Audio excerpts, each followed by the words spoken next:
avec Stéphanie Harvey, ou Miss Harvey, à la Bibliothèque multiculturelle de Laval, dans le cadre du Festival NUM. Donc, bonjour Stéphanie. Salut! Merci beaucoup d'être avec nous aujourd'hui. Ça me fait plaisir. Merci de m'inviter. Alors, est-ce que tu veux commencer par te présenter à nos auditeurs? Oui, je m'appelle Stéphanie Harvey. Ceux qui sont dans l'univers du jeu vidéo, vous me connaissez peut-être sous le nom de Miss Harvey. Puis, récemment, je veux dire, dans l'univers québécois, j'ai sûr que je viens de faire Big Brother saison 2. Là, on est en 2022, puis là, la saison 3, elle arrive, là, tu sais, ça commence direct en janvier. Fait que c'est ça, moi j'ai gagné la saison 2. Puis en général, j'ai gagné des Coupes du Monde dans le jeu vidéo. Puis je suis ambassadrice du Festival NUM en fait semaine. Oui, c'est ça. Est-ce que tu veux nous décrire un peu en quoi ça consiste, le festival? Oui, le Festival NUM, ça existe depuis 2019, donc c'est la 4e année du festival. Puis ce qui est vraiment très cool, c'est qu'on a commencé en présentiel, après ça il y a eu une pandémie, donc on a continué avec des activités virtuelles. Puis là, on est de retour en présentiel, mais on a gardé aussi le virtuel, donc on fait un peu des deux. La semaine, c'était du 4 au 13.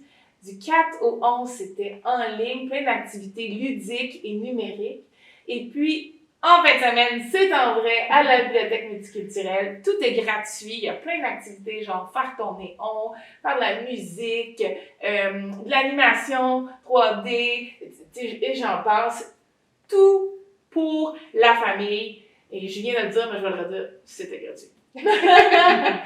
C'est bon. Donc, pourquoi tu as choisi d'être ambassadrice de ce festival-là? Est-ce que ça représente quelque chose de particulier pour toi? Oui, mais c'est pour plusieurs facteurs. Tu sais, on parle souvent du culturel puis des bibliothèques, mais je pense qu'on oublie que le numérique, ça fait partie du culturel, puis que les bibliothèques se sont renouvelées quand même beaucoup. Là, tu sais, à la bibliothèque, ici, à Laval, on peut imprimer en 3D ce qu'on veut, puis ça, il y a des studios numériques et ludiques tout le temps, là, pas juste durant le festival numérique. Donc, je trouve ça intéressant de vraiment qu'on voit la technologie, qu'on voit le numérique d'une façon épanouissante, d'une façon enrichissante. Puis le festival NUM, ça nous permet de connecter physiquement en faisant quelque chose de numérique et d'interactif. Ça, c'est très cool. Super! Donc, tu es joueuse de jeux vidéo professionnels. On va tester nos capacités aujourd'hui. Me fait challenge! Exactement. Donc, j'ai amené ma Switch pour qu'on teste à une course de Mario Kart. Ah, mon Dieu! OK, mais c'est sûr que tu vas me battre et tout si tu joues beaucoup, tu sais? Je joue un petit peu, oui, mais pas tous les jours. Là. Mais on va tester ça pour voir. Alors, ça... Ah, fallait que je choisisse mon bonhomme. Ouais. Est-ce que tu as un bonhomme fétiche? Écoute, dans le temps, moi je prenais tout le temps. Toad, il est où, Toad? Il est là.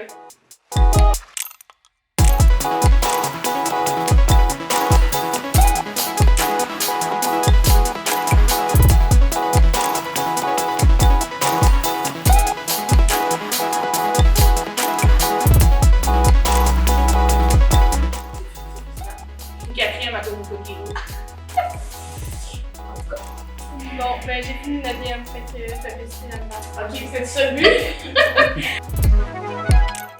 Fait que, dis-nous ça, un peu, ça ressemble à quoi ton quotidien? Pas trop de jeux vidéo de ce genre-là? Ben non, j'ai vraiment pas beaucoup de temps. En fait, moi, je fais des jeux vidéo souvent, c'est assez récréativement pour me calmer. OK.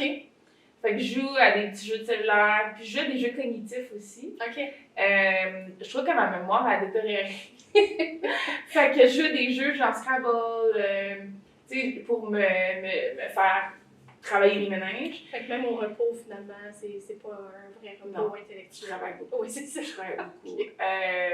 Mais tout est connecté aux jeux vidéo dans ma vie. Tu sais, comme aujourd'hui, on est au Festival NUM, c'est connecté aux jeux vidéo, ou à la technologie en tout cas. Je travaille aussi en collaboration avec le Madison Square Garden pour leur division de jeux vidéo. Donc, on fait partie de l'équipe sportive, MLG Sports. Donc, on a les Knicks, les Rangers, puis on a nous autres, le Condor Logic Gaming. Puis moi, je suis Business Development Director de leur division. Fait que, tu sais, je fais plein de choses pour eux. Puis je fais beaucoup de Miss Harvey, tu sais, des trucs... comme aujourd'hui, ambassadrice de Daily Cause, ou parler énormément de la cybercitoyenneté. Je suis rendue professeure à l'UQTR, chargée de cours, non professeure, à l'UQTR dans un programme de développement e-sports où je parle d'éthique, santé et bien-être en sport électronique. Donc, j'essaie de m'impliquer le plus possible dans la communauté. On garde ça, j'espère. On garde ça. Et puis, championne du monde, est-ce que ça ressemble à des compétitions sportives régulières comme le hockey, par exemple, le processus de tout ça? Parce que j'ai pensé à ça, c'était un peu nébuleux pour moi, puis je pense pour la plupart des gens, ils ne connaissent pas trop ça, le niveau de sport électronique de compétition, en fait. Donc, ça ressemble à quoi? Ça ressemble vraiment à une compétition sportive, mais c'est comme un mix entre des ligues professionnelles, genre la NHL, puis aussi les Olympiques. Dans le sens que des fois, on peut avoir un tournoi que c'est comme commencé en comme quelques jours. Puis des fois, on a des tournois que c'est comme toute la saison, c'est long, faut que tu te qualifies pour la finale. T'sais.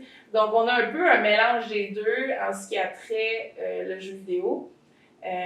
Puis, il faut vraiment voir ça comme un athlète là, sportif. On a une équipe autour de nous, coach, physiothérapeute, nutritionniste, tout ça. C'est comme pas mal entouré. Puis en plus de ça, ben, nous, on avait moi, j'avais des horaires vraiment très stricts, là, très intenses. Quasiment 6 jours sur 7 là, d'entraînement. Puis tout ça, c'est la plupart du temps très supervisé pour être en santé. Wow, ben c'est ça, comme un athlète olympique, en fait.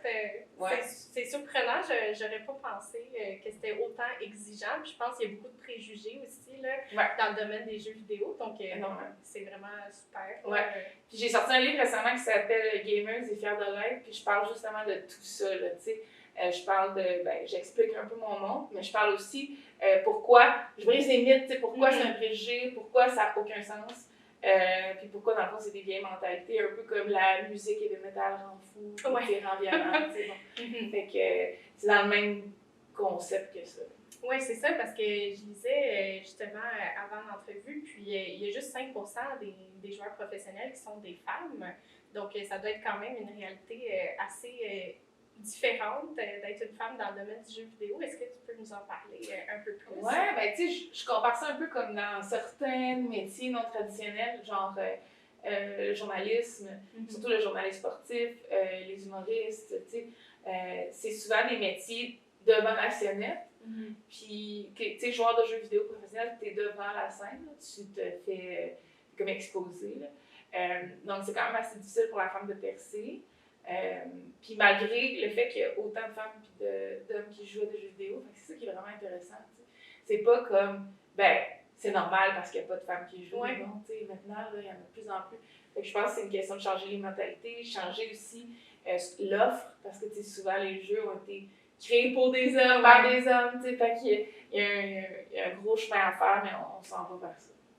Puis est-ce que tu penses que ça a eu un impact sur ta carrière d'être une femme dans ce domaine-là? Oui, je pense que ça a un impact autant positif que négatif. Je pense que c'est sûr que je me suis démarquée dans mon domaine parce que j'étais une femme et je réussissais bien, je poussais. Mais en même temps, moi je pense vraiment que pour être une femme et avoir du succès dans le sport électronique, il faut que tu travailles comme 2, 3, 4 fois plus fort.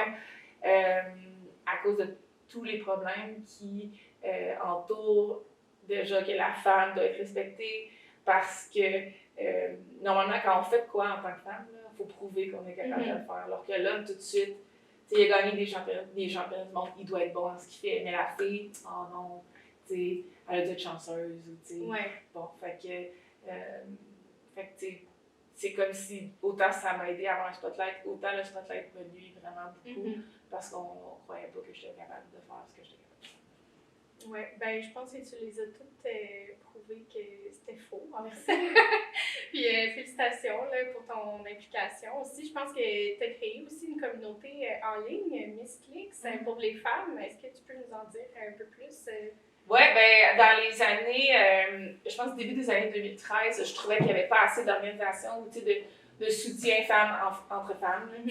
On était, surtout au début là, du jeu vidéo, on pitchait souvent les femmes contre elles-mêmes, là, en disant, mettons, elle est plus belle, elle est plus fine, elle est meilleure, t'sais. Alors qu'on faisait pas ça dans l'univers masculin, ou en général avec les autres. Donc moi, j'ai vraiment essayé de travailler sur unifier les femmes ensemble, surtout les femmes qui ne faisaient pas partie d'organisations professionnelles. Et puis, ça a duré 5 ou 6 ans, je crois. Puis après ça, ben, c'est tout devenu mes meilleurs amis. Puis, Ah ouais. on a tous continué notre mission ailleurs, mais ça a été super. Avec la communauté, elle a perduré, en fait. Ouais. Oui, après le regroupement. OK, bon, ben c'est super. Puis est-ce qu'il y a d'autres beaux projets comme ça pour la communauté féminine dans le domaine qui sont en branle présentement?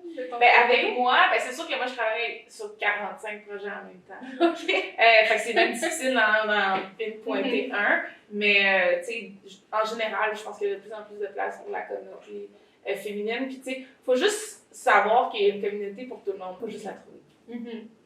OK, super. Ben, je pense que ça fait pas mal le tour.